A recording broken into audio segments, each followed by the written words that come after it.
244. Incarnation, Life and Art. Chalcedon Report number 365, December 1995. The Incarnation is the central fact of Christianity. Our faith is not in an abstract, remote, or simply spiritual something, but in the living God. This God appeared as the angel of the Lord to the saints of old, Abraham notably. He incarnated himself in Jesus Christ, and he has, at all times, required a conformity to his purpose in every area of life and thought. Our Lord compared himself to the temple and was reviled for this. Matthew chapter 27, verse 40. It is important for us to think seriously about that comparison. The temple was the house of God, and, as such, it was so important that God himself gave the detailed instructions for its construction and commissioned through Moses artisans to do the, quote, ornamentation, end quote, for it. Exodus chapter 36, verses 1 to 4. A religion centered on the Incarnation is totally concerned with its physical expression. A faith that holds that faith without works is dead, James chapter 2, verses 14 to 26, will require that the material and the spiritual be in harmony. What this means is that a biblically governed Christianity must be radically concerned with art, beginning with architecture.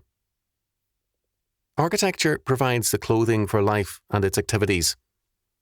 People who are unconcerned with architecture, or who believe that any shelter will do for housing or for worship, fail to understand their faith. The first churches built by the early church were built of stone to resemble royal courts.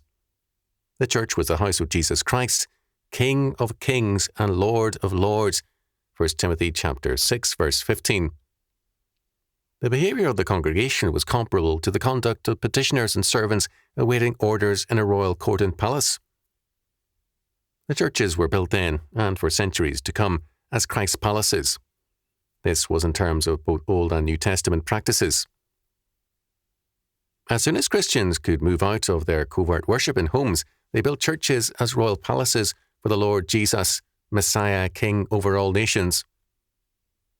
The church represented the kingdom of God, out to reconquer all nations for Christ the King. Their faith in the incarnate Lord had to be incarnated in every area of life and thought. There was artwork even in the catacombs. Even as the Word was made, John chapter 1 verse 14, so the Christian's faith had to be made flesh in word, thought, and deed, in art, farming, the sciences, and all other spheres of life. Greek philosophy tended towards abstractionism. The idea was more important than the concrete reality because it was held that the material dies and fades, whereas the spiritual, the idea, is eternal. As against this, the Christians affirmed the goal as the new heavens and a new earth, the general resurrection, and the eternal kingdom of God. No area of our lives is outside the governance of God's holy law, and therefore none can be neglected. The Old Testament faith had as its focus the temple, the physical centre of worship, and of the three great festivals. The attention God requires his people to give to mundane laws about weights and measures, sanitation, diet, and more, and to the temple and its construction, means clearly that our faith must be incarnated, made flesh, in everyday life.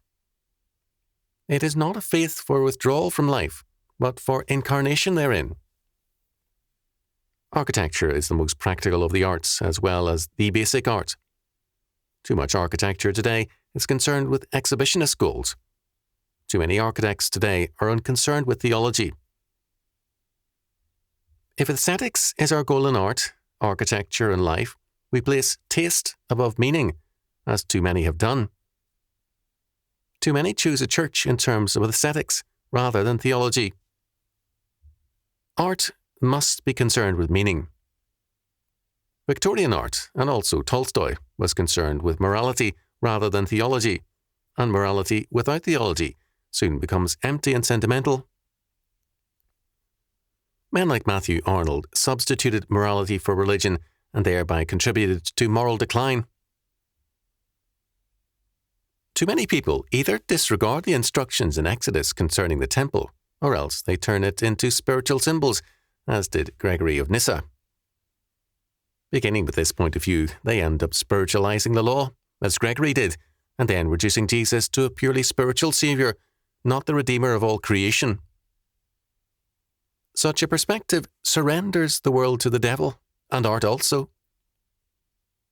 The reconquest of all things for Christ, and their reconstruction in him, must include the arts,